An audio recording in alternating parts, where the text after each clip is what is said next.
Hey, thanks for joining us today. One of the great things about being in real estate and owning a small business is the people you get to meet, the relationships you get to create. And today we're here with my partner, Rachel. And Rachel, who's the guest that you brought with us to enjoy some wine? So we have Rula, who owns Primo's, which is my favorite pizza restaurant in Rockland. And we have Cyndy Silva with eXp Realty. Awesome. So, yeah, and this is going to be a fun hour because these are some of my favorite people, and their energy and their mindset with business and their dedication to the community is really, I think, outshines. And so I'm really looking forward to having wine and this beautiful scenery and talking with you and visiting with you as always. So Awesome. yeah. You know, one of the things I was amazed by, you know, this is one of my favorite wineries. We're going to be doing a tour of wineries throughout Placer County on the Placer County Wine Trail. And as we go throughout the county, this is probably, if it's not the premiere, it's got to be close to it, right? We're supposed to be doing a cheers right now. And so at this great event, we're coming here to do a cheer. Go ahead. Yeah! Cheers!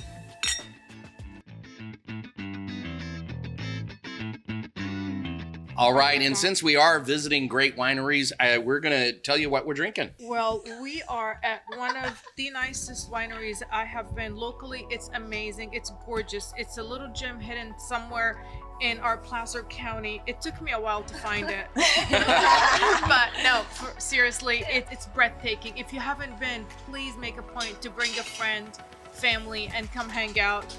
Right now, we decided to start with a Chardonnay because Cyndy loves Chardonnay. And this is their California 2021 California style Chardonnay. So it's crisp, it's fresh.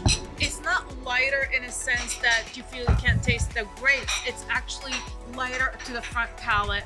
It gives you a great finish, fruity, kind of little sweetness at the end of it, which is fantastic for an 11 o'clock start your day drink. So you can go from coffee to your Chardonnay. Yes. No problem. No problem so much. whatsoever. I love their wines. I've been a fan of these wines ever since they've opened. I just never had the chance to be here, and I'm so sorry for that. But please do try. Their Pinot Noirs are always good, and their Chardonnays are fantastic. Yes. And they do a lot of fun events here. I've always wanted to do the Lucille Ball grape stomping that they do that'd be here. so Oh my fun. gosh. Yes. Let's That'd be do great. it. Everyone dresses in white and they do it just like Lucille Ball. And I've always Amen. wanted to do it here. Amen. It looks so much fun. Let's do it. Make a point to do And they it. have to be long dresses so we can like hold Yeah. it. Yeah, I'm Like holding that. up just like the show. Exactly. Yes, let's do it. So, With a I think bow. I'll watch. okay. I'll drink during No that stopping. occasion. No I stopping for you. may. I just won't put on a Lucille Ball dress. Oh, That's come not for me. on. I don't care how many times we watch Barbie. So. Oh, we are not going there right now. Awesome. Well, we've got food here. In between bites, we'll ask you some questions. And I know that's one of the ladies' favorite things to do is to eat on camera. Right. Yes, so Thanks, Barry. if you want, we could stop and then Hence the let no you eat. lipstick. Well, we gotta preserve Oh my our gosh. lipstick while we. So let's There you Eat go. first. let's move forward. Okay, we will keep on going. All right, so we today's trivia, we like these little tidbits of trivia to throw out there. Today, there are two people named Louie, and two people named Louie had a birthday today. You get a free steak bite if you can figure out who the two people named Louie are that both share a birthday today. Louis Armstrong. I was just That's saying one of Louis them. Armstrong. And the other one is Rachel's Louie. Who's your Louie, Rachel? Your pet? No, I don't know. Louis Vuitton. Oh! What's the chances of two Louis, right? love Sharing a that. birthday. Wow. It's a great fun Two fact. iconic people. Yeah, Yes. two iconic So people. One made it to the moon. The other one Makes great nurses. bankrupted most. For a minute, I was. Hold on, asking did I get myself, the name wrong? I think Louis Armstrong was a trumpet player. Is there two Louis Armstrongs? Neil Armstrong and Yeah, Louis Neil Armstrong is Armstrong the trumpet is- yeah. player. Yes. I'm like, this is a trumpet Yes. player. I'm pretty sure he didn't go to the moon.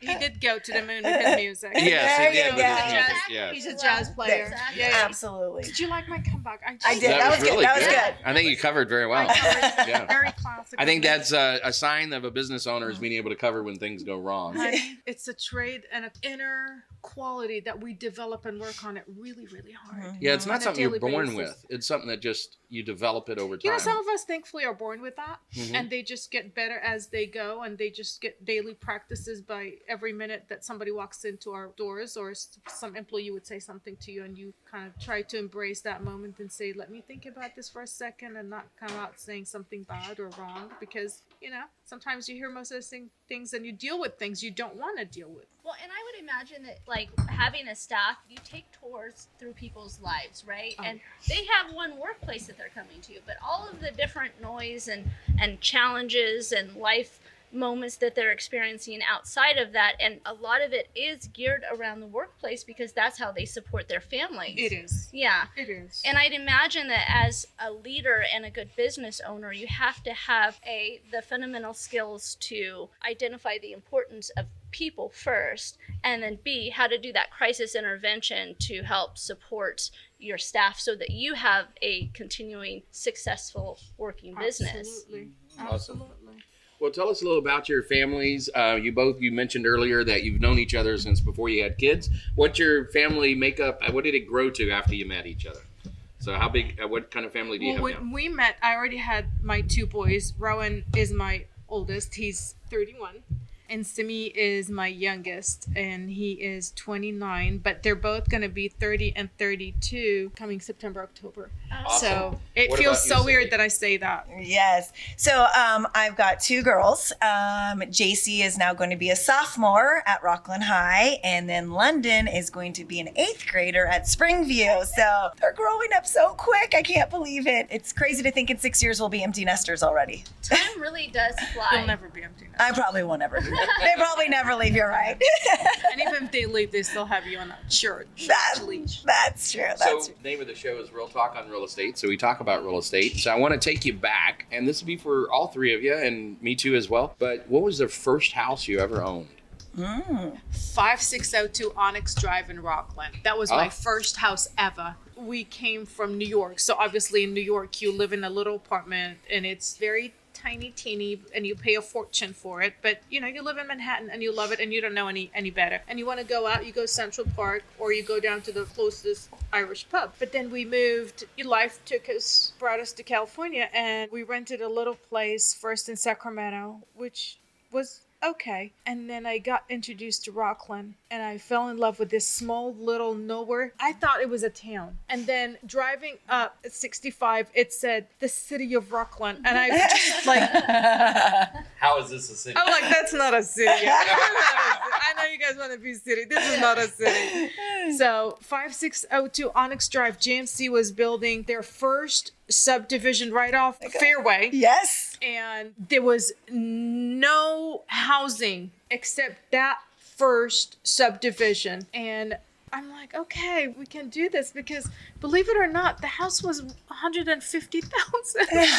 So it was like, it's unreal. That's good. It's like a house for $150,000, 4-bedroom, a little yard. Or for a New Yorker, That was great. Yeah. that's a whole year of apartment rent. Now, Cyndy, do you remember your first house? I do. I bought my first house in my early 20s, and it was actually my grandparents' house.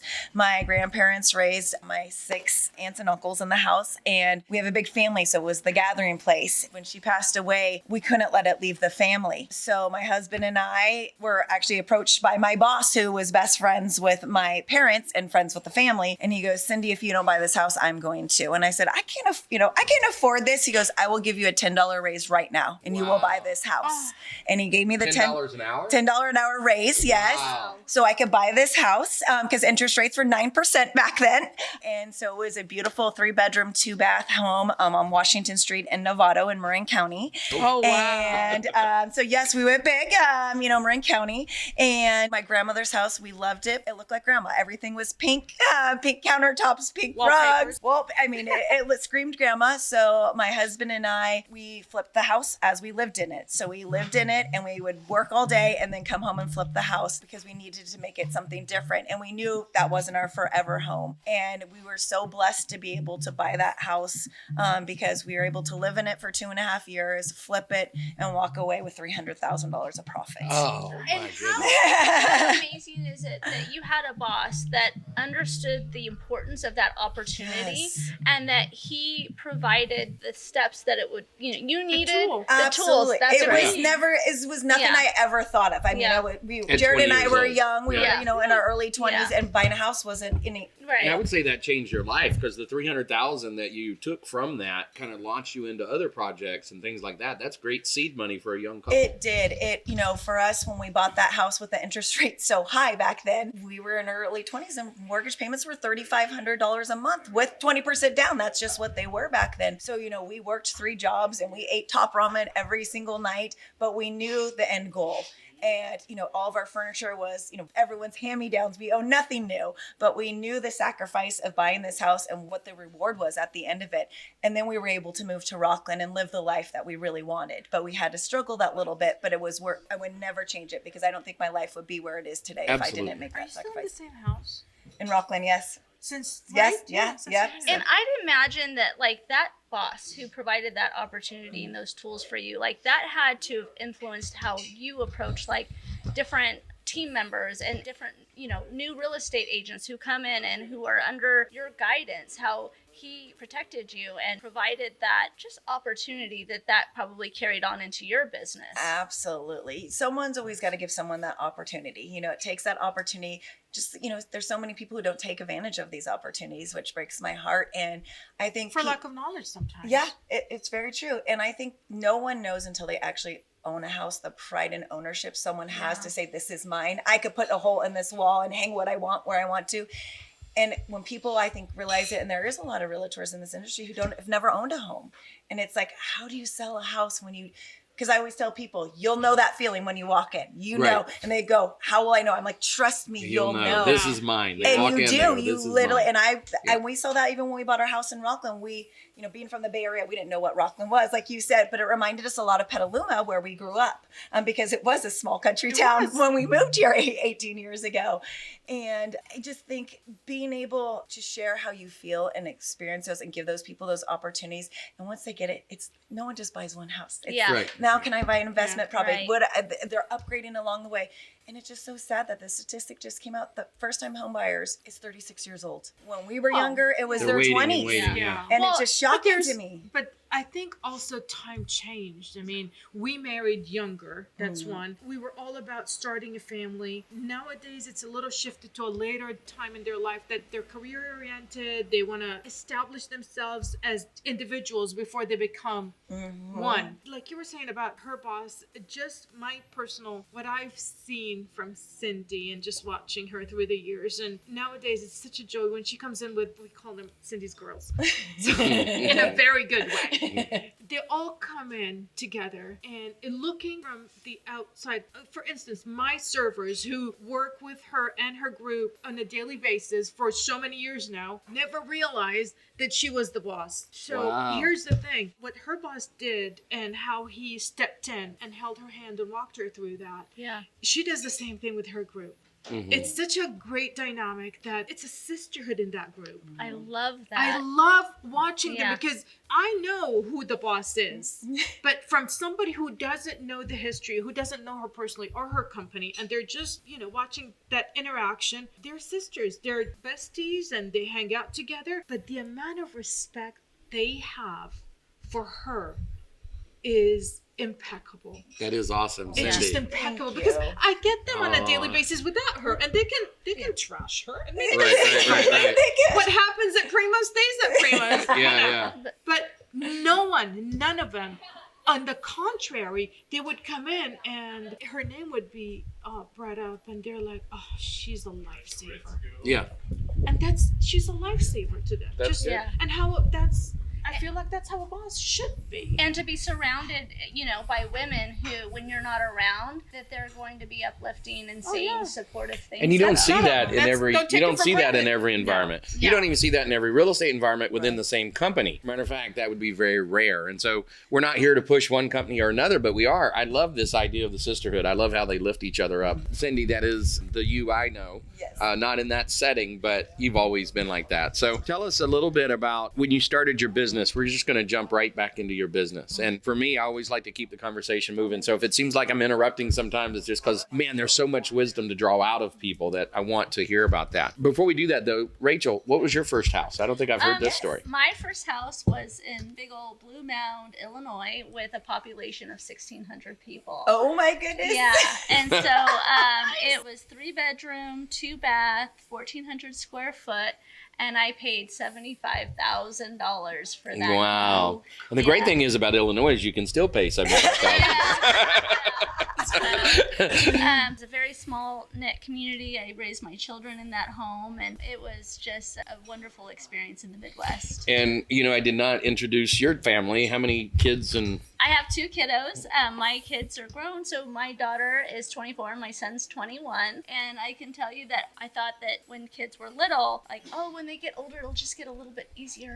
Oh, And no, I was wrong. So That's what I'm realizing right now too. Yeah. I'm like, they're in high school, it'll be Welcome easier. to the Oh club. God, no, it's worse. yeah, once Welcome they get to out the of that club. car seat, it'll just, and it's like, put them back in the car seat. Strap them Sit in down. your car seat and strap. And let's play the silent. Hold on, Yes. Let's Game. stop for just a moment. Hey, how are you doing today? We got you on camera. We wanted to introduce you. Okay. All right.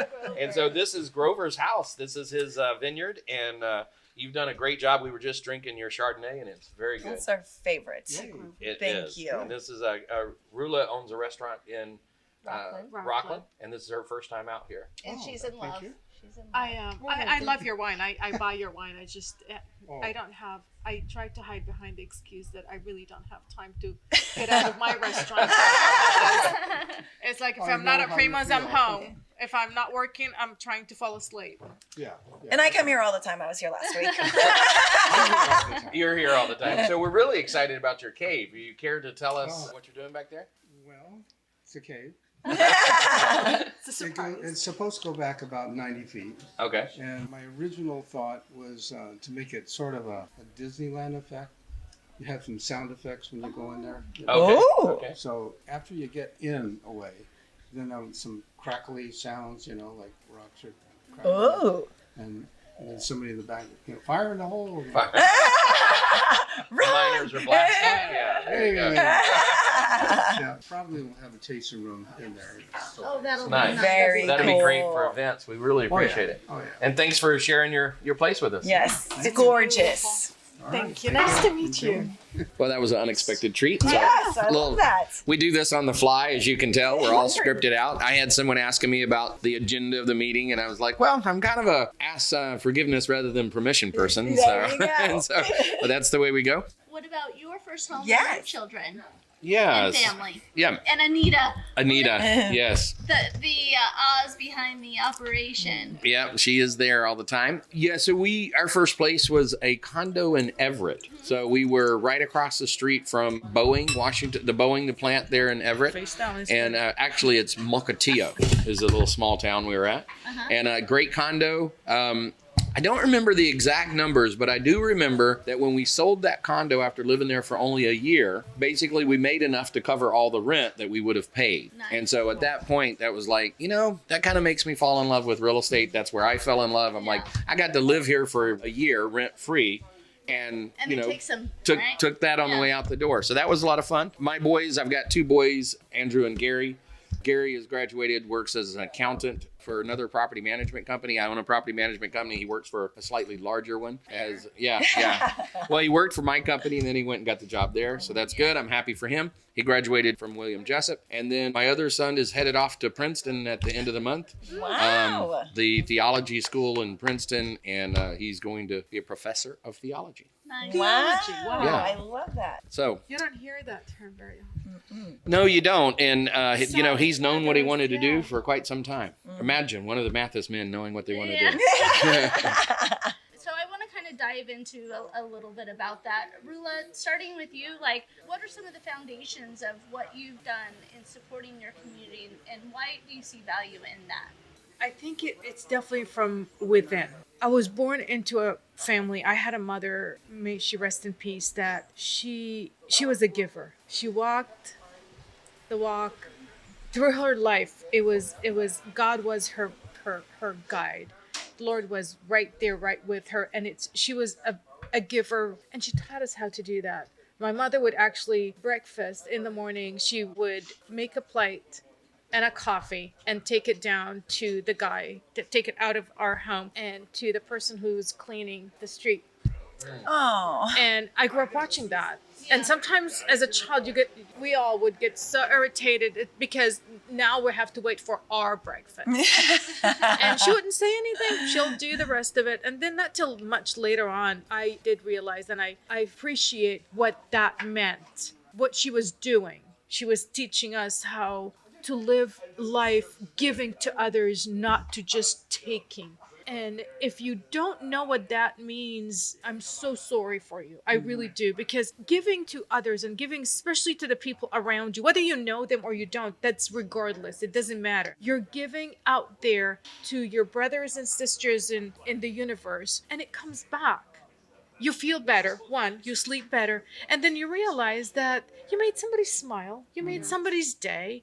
And to give back to my community, Rockland in specific, is a given to me because here I am, a stranger. And I remember please don't take it wrong, because 3 days into staying in Rockland and going into Bel Air, and this dark, I was tanner, and my hair was a lot longer and curly, and it was pitch dark. And I walk into Bel Air, and was my first time as a New Yorker.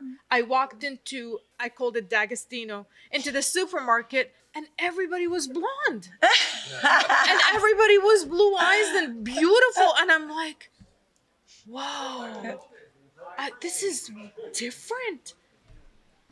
And I called my mother. I chose to live here. I called my mother and I said, this is not going to be okay. I don't think how I'm going to be accepted into this. You know, I'm Mediterranean. And they're all very pretty white.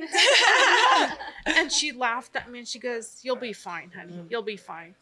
So from that moment on, I haven't experienced anything but being embraced, loved, accepted through school system, social, supermarket. Everybody smiles at you. Everybody says good morning. Everybody's like, how are you doing today? I'm like, great. You? Fine. And you feel like I got to start to feel like these are my friends. Right. This is a community that love on each other. Yes. Yeah. So when people walked into my restaurant, when I started the restaurant back in 2001, right where Four Sisters is, love that restaurant, by the way. Me too. Four Sisters is awesome. Yes. And people started coming in, I was overwhelmed. I was overwhelmed how blessed we were, and the amount of people that would come in and sit and eat and then make a point to come out and look for me and shake my hand and say thank you. And it was just the amount of love, the abundance of love was just overwhelming. And that's why it's my turn to give back, to the schools that embraced and raised my kids, to give back to the churches that pulled me through so many hard times, to give back to our police that protect us, to the fire that is there for us to put out any fire there is, whether it's there or not, they're good at it.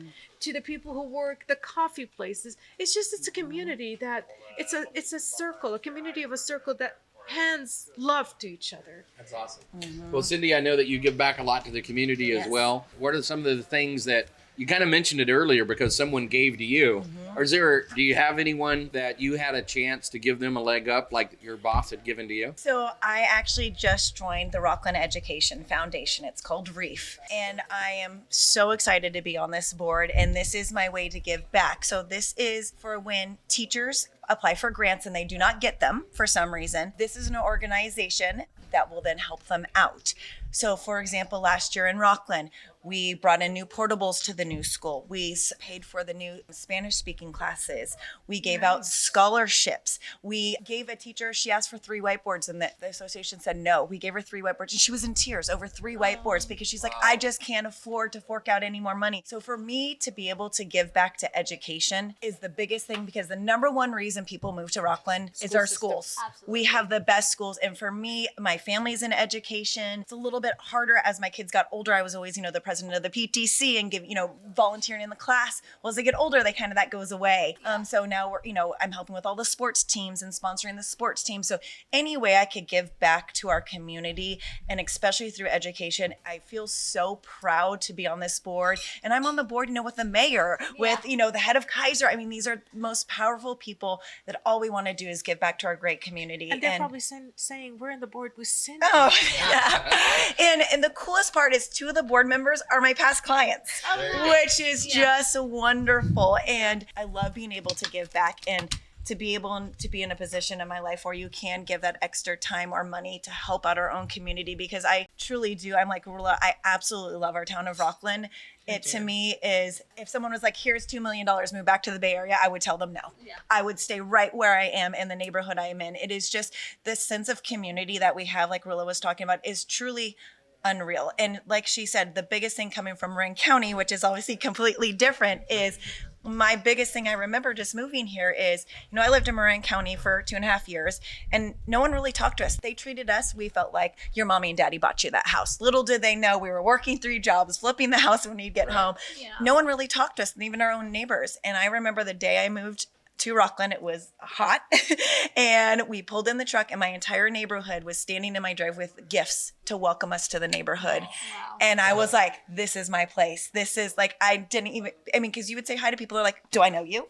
Where, Rockland, you're like, hi, like, good morning, how you doing? Complete strangers. Everybody talks to everyone. And to be able, you want to give back to those communities so they continue to be as amazing as they are. And I think that that's what provides us our quality of life in here in Placer County. I mean, I feel like, I might be sense of safety. Yeah, yes. Sense of safety and community support from all, different prongs. And I feel like that really has what sets us apart from these different areas. And I'm with you. I wouldn't choose anywhere else to live. We truly do live in the best area. We're just close to everything. Yeah. I mean, it's hard to put negatives in Placer County. Actually, that's what I'm fixing to bring in. So this is Barry, the mood killer, right? Here I come with the mood killer. Okay, what are you going to do, Barry? What are you going to do? So, it's easy to think you're out there, you're trying to start a business, you own your own business, you're trying to have a real estate career, but you just haven't made it yet, right? Mm-hmm. So let's talk about some of the challenges that you face today. What would you say the top 2 or 3 challenges are in your business today? These might have been long-term challenges, but definitely some people are in a really challenging time. So what would you say to that? What are the challenges you're facing today? Yeah, so I think in real estate, the biggest challenge right now is mindset. It is something that you have to have a very strong mindset right now because this market is changing dramatically. And for the first time, this market this year got me. Like I've never had a problem, but this year I had to figure out why it was affecting me. And it was because I'm a little bit of a control freak. And what was controlling our market was the interest rates. And I can't control that. Right. But I had to learn to do you know what? You can't change that. This market is different. You just need to learn to pivot and adapt to it. Right. And unfortunately, there's a lot of agents who just can't do that. There's always a positive in every negative. You just have to find what it is. And I think the biggest challenge, I believe everyone in our industry right now, is the mindset. Yeah. It's so hard, especially there's not a lot of inventory right now.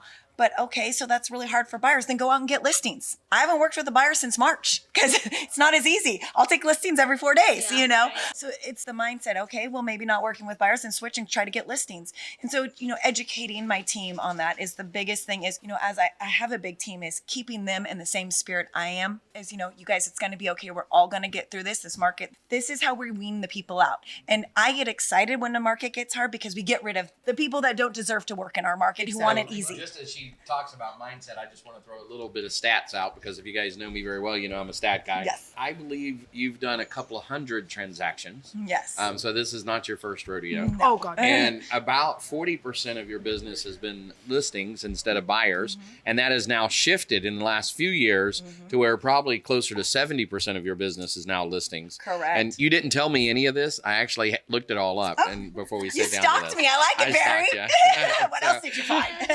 So that's an You're a amazing. statistic. I want people to understand that she speaks from one who does it. I mean, if you don't know real estate, the average agent does about 6 homes a year.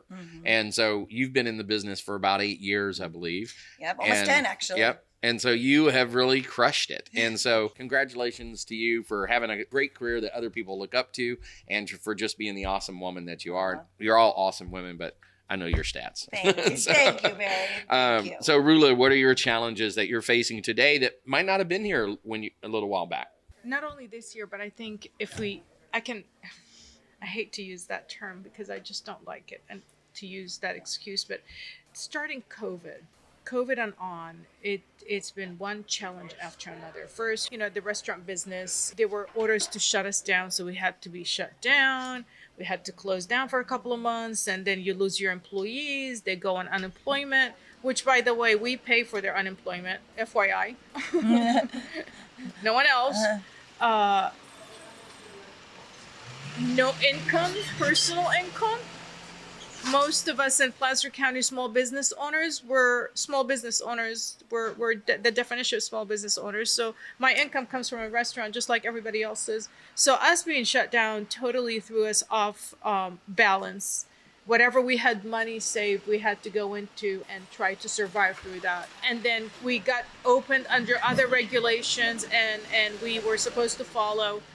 And then the worst came. Believe it or not, we thought being shut down was going to be the worst experience. No, it was after we opened. There was no inventory, no products. Every time we put an order for food and people would come in now, people would laugh and it's like, we're out of this, we're out of that. We were really out of a lot of things because we could not get them. We were out of cheese for one point. And how do you tell people who come and get their pizza, we are out of, I mean, come on. No What cheese on your pizza. happened? Well, it's like, But I think that the common theme for that in that inflation portion is low inventory, right? low inventory, food, drinks, housing, employees. You couldn't find a person to show up to work because they were home getting paid. We couldn't find cooks to come and cook. Again, they're staying home being paid. So for that, we had to rely on running a business that my business normally runs on 40 to 45 employees. I'm just up to 30 employees that, and at any given day, I have the risk that I might lose somebody because they're just going to quit on you and do something else. I feel now it's a little getting better, hopefully. But that period of time is the challenges that we faced the last 3 years were definitely like everybody else. The economy was hurting. We were closed. Everybody was just wanting to get out, but we could not provide. And that's frustrating. The worst thing you can tell a customer as a business owner is, I'm sorry, we don't have that product. And they get frustrated because they want to eat. They don't get it. They came to you for a reason. They came to you for a reason. You didn't come to the pizza shop just for the wings. No. Exactly. I want to add something that Rula did for our community during this COVID time. So as she was mentioning, times were hard. When we were shut down, her restaurant was giving out free pizza to people that needed it. Wow. And that I thought was a huge thing in our community. Some people did take advantage of it, but okay. She was just saying times are hard. People didn't have money, and yet she was still out there giving to our community and giving free pizzas to the people that needed it. And I that's remember that, awesome. and we all remember that. That is someone very special in our community who does that. Absolutely. She didn't have to. She didn't have to. She did that because she's a wonderful person. Right. And yes, we all remember that. Things Well, like that. thank you for being so wonderful, Rula. That's why we all love you. I love you guys. So we're going to jump into a couple of questions that we ask all of our guests. We've got about 15 minutes or so more. We'd like to ask these questions to you, and we're not trying to put you on the spot. If you don't have an answer, just say I don't have an answer. What's right? your favorite color? No. No. I don't have an answer. So- I really don't know. So, Pass. Color.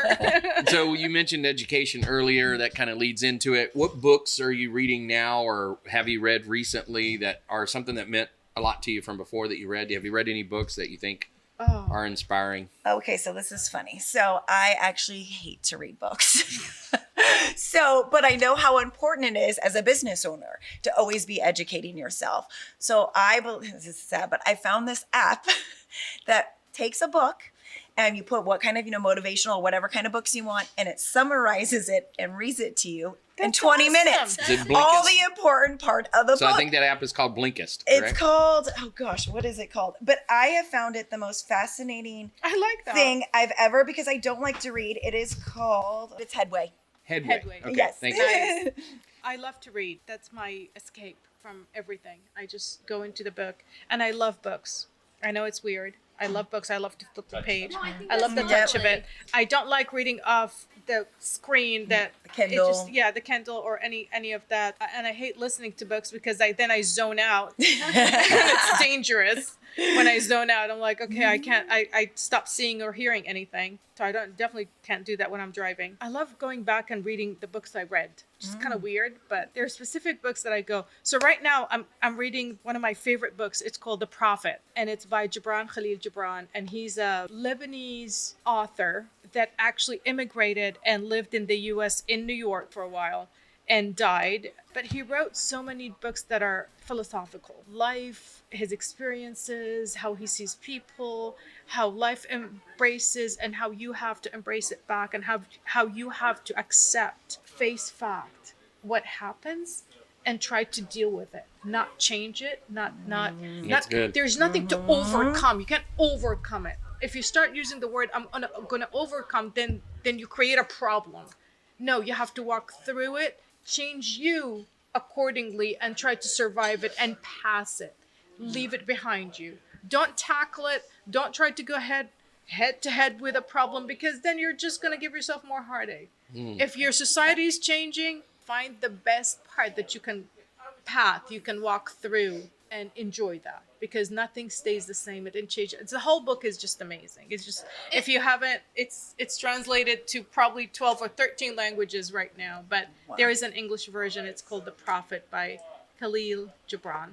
Thank you. I think that's like the fundament of business, right? And resiliency and being faced with, changing obstacles and having that mindset of, I don't need to overcome this. I don't need to survive this, but how am I going to adapt my business into integrating and thriving within the storms? Do you try to dive into the wave? Do you cower from the wave, or do you grab a surfboard and ride the wave? Right. Right. And so, You ride it. you got to ride it. Yeah. And the wave's going to look different tomorrow. And I think that's one of the big And you're things. gonna look back and that wave is gonna be minimum, because you just passed it. Yeah, Yeah, it's gone now. Absolutely. It's gone. What's your favorite book, Barry? Oh, Statistics. Right?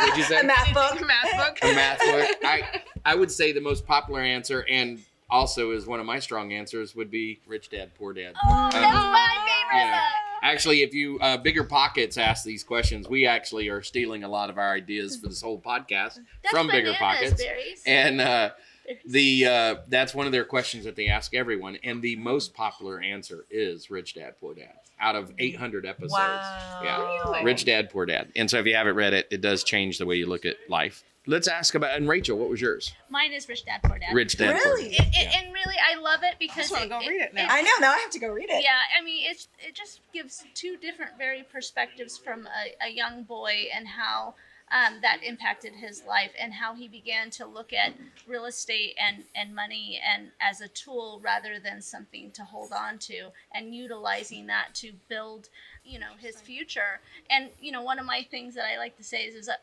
I look at money as like they're minions, right? And so I could put my money into a savings account, but it's not going to make me more money. And so if I look at my money as it's my minions, and how can I use them as tools to create more wealth? And I think that that's kind of the fundament of Rich Dad, Poor Dad. Put them to work. Put them to work.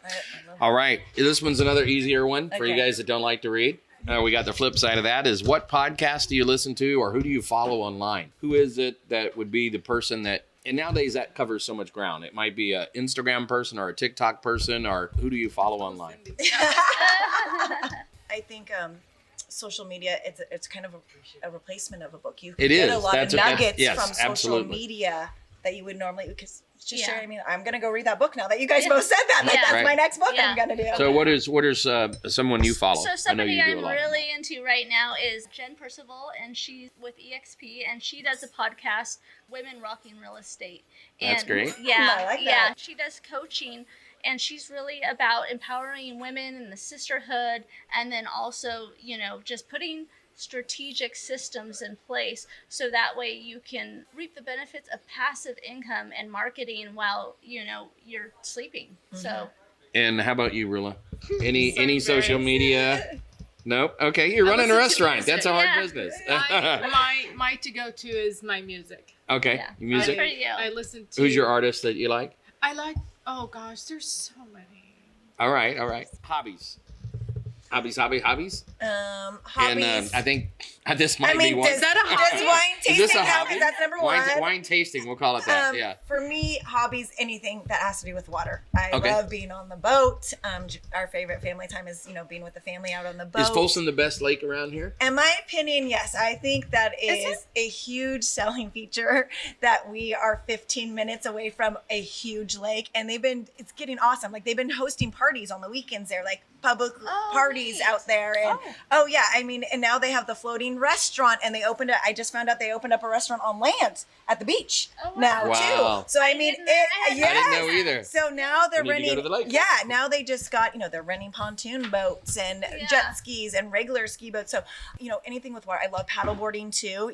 My best friend Darcy Stratton and I always do a huge paddleboarding event every year at Folsom when we get over 100 paddleboarders out there.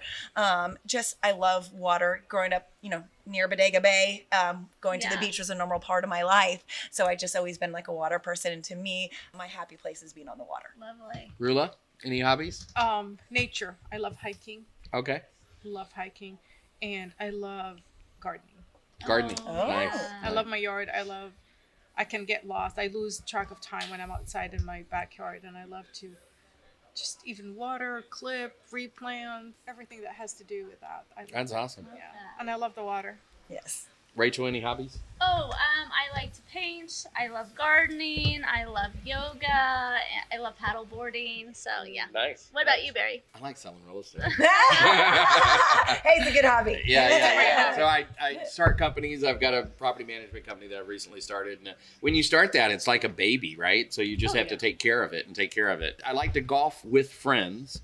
I'm not a good golfer, but I just like hanging out with the friends when we go golfing. So Hey, that's and now kinda you're fun. playing tennis, I hear. I'm Yeah. playing tennis now, yeah. Trying to take off a few pounds. And we have a tennis challenge if you're out there. It's a $100 if you beat Barry. So $100 to your favorite charity if you beat me. And we're doing $2,500 this year out to your favorite charity. So give us a Wow. shout. I'm at the Johnson Ranch Club, but Okay. we're just trying, it's another way to raise money for a charity. Nice. It cost me about the same as my trainer, so it works out.